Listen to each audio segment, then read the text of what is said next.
Things weren't too bad with my teeth until they started to get loose, and then I knew I would have to have something done, and the teeth were getting rotten, and I would have to have some of them pulled, and there was no sense in adding new teeth to a partial because I mean, I couldn't eat.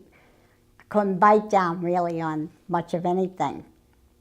So he suggested to put the implants in and referred me to Dr. McLaughlin.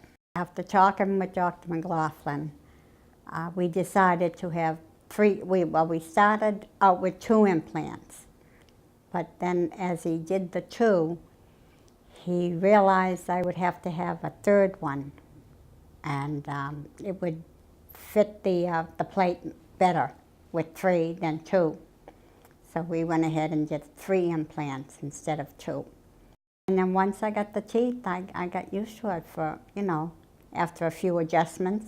And I could eat anything. I could chew steak, chew nuts, corn on the cob, which is my favorite. And I just felt great. Now I feel free to smile, to show my teeth. I'm not afraid. I'm not afraid they're going to fall out on me. So, and I enjoy going everywhere and doing things, and I'm quite happy with retirement and enjoying life. Would I recommend Dr. McLaughlin to anyone else to have this done? Yes.